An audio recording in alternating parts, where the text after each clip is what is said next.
Laman, eu quero dizer que essa para mim foi a reunião mais difícil com o presidente da CPMI.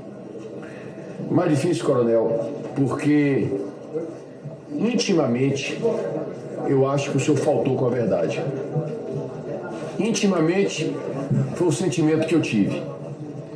Entretanto, eu sou um legalista.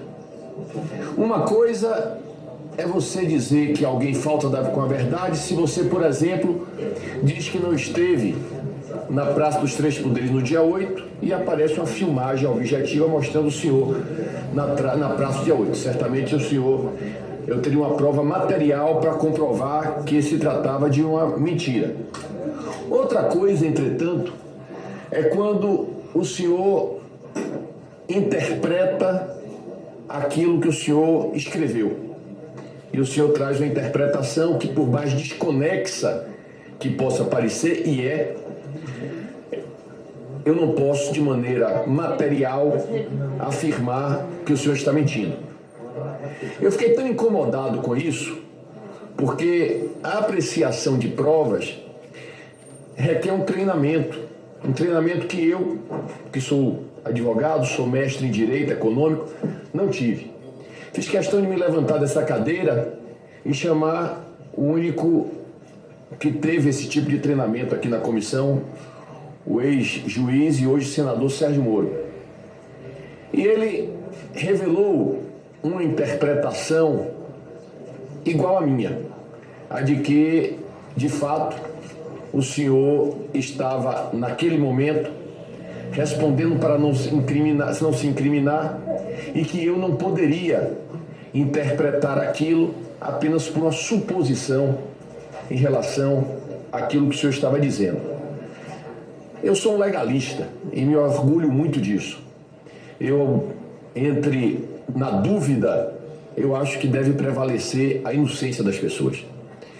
Entretanto, eu não posso deixar de dizer que eu olho com imensa tristeza o que aconteceu no Brasil, desde a eleição até o dia 8 de janeiro e até o que veio depois.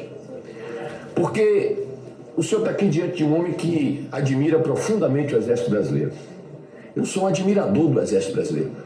Eu não me conformo com as narrativas tão pejorativas ao Exército que sempre estão atribuídos ao que aconteceu entre o golpe de 64 até a redemocratização do nosso país. O nosso exército foi muito achincalhado, foi condenado por esses 21 anos como se o exército fosse uma instituição que torturou, que quebrou o país com um plano econômico, sem dúvida, apocalíptico, e que todo aquele processo de redemocratização colocava o Brasil bom de um lado e o Exército, as Forças Armadas, do outro lado. A história do Exército não é essa. O Exército Brasileiro foi fundamental na fundação do nosso país. Lá na minha Bahia, no 2 de julho, nós comemoramos aquilo que é a gênese do Exército Brasileiro, quando pela primeira vez o povo brasileiro, o branco, o negro, o índio, se uniram para botar os portugueses para fora das nossas fronteiras. O Exército conviveu com o Brasil colônia, conviveu com o Brasil colônia, depois com o Brasil império. O Exército foi fundamental para a proclamação da República e fundamental na defesa das nossas fronteiras e tantas outras coisas positivas para o nosso país. O Exército é, sem dúvida, uma instituição democrática. Eu não tenho dúvida disso. Uma instituição que tem um profundo compromisso com a democracia. E foi esse compromisso com a democracia que barrou pessoas que, de uma maneira absolutamente antidemocrática, cogitaram que deveríamos interromper o processo democrático brasileiro, que deveria acabar com o Estado democrático de direito. Nós vimos, depois da eleição, as pessoas se colocarem à frente dos quartéis pedindo a intervenção militar. Ora, se colocar na frente de um quartel pedindo a intervenção militar, obviamente que é um crime, porque estão ali solicitando que haja uma intervenção pela força, pelas armas, para impedir que o processo democrático brasileiro, construído com tanta dificuldade, fosse aniquilado. Eu tenho certeza que tudo aquilo que aconteceu na porta dos quartéis deveria ter sido barrado. De qualquer maneira, não importa se quem estavam ali eram parentes de militares, não importa quem eram, não importa quem eram. Era necessário, sim, ter havido uma resposta imediata e dura contra aquilo. Agora, obviamente que as pessoas se colocaram na frente dos quartéis, obviamente aquele outro que esteve aqui colocou uma bomba nas imediações do aeroporto de Brasília. Obviamente que essas pessoas que têm um comportamento golpista, um comportamento antidemocrático, e aí, meu caro deputado André Fernandes, eu falo golpista porque eu não tenho dúvida de que aqueles que estavam na porta dos quartéis pregando contra a posse de um presidente que eu não votei, mas que ganhou a eleição, são golpistas. Eu não tenho dúvida disso. Dúvida nenhuma. Não quero dizer que com isso houve um golpe de Estado, porque uma coisa é a intenção individual de A, de B, de C, outra coisa é um golpe de Estado, que é algo muito mais organizado. Mas não tenho dúvida que os militares que assumiram essa postura de querer impedir a posse de um presidente democraticamente eleito, aqueles que pregaram na porta dos quartéis uma intervenção dos militares saindo da sua função constitucional de defender a democracia para tomar, através das armas, o controle da nação, sem dúvida, essas pessoas cometeram um crime e precisam ser punidas. Eu não tenho dúvida disso.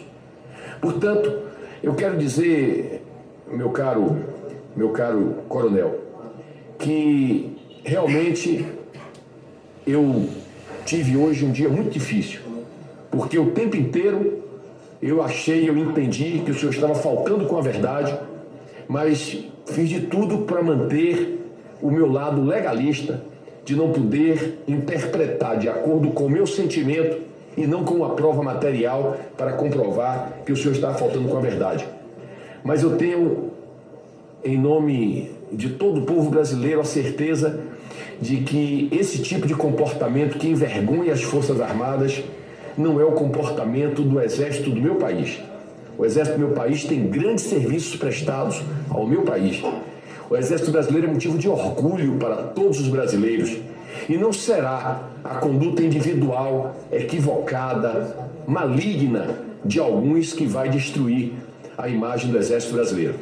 Portanto, eu quero dizer que, ao fim e ao cabo dessa reunião, depois de tantas falas, eu vejo que o senhor é o primeiro depoente que vem aqui e não consegue sequer ter o apoio dos deputados todos da oposição.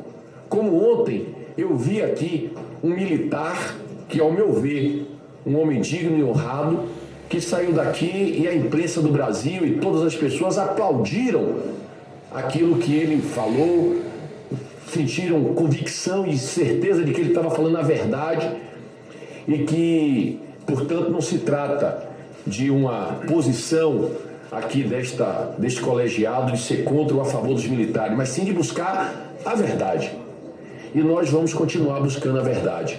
Eu tenho dito sempre que essa CPI não busca identificar as culpas pessoais de cada um, mas com certeza identificar o que é que aconteceu, essa vertigem que a democracia passou nesse período, nessa quadra triste da nossa história, em que tantas pessoas se colocaram contra as instituições democráticas.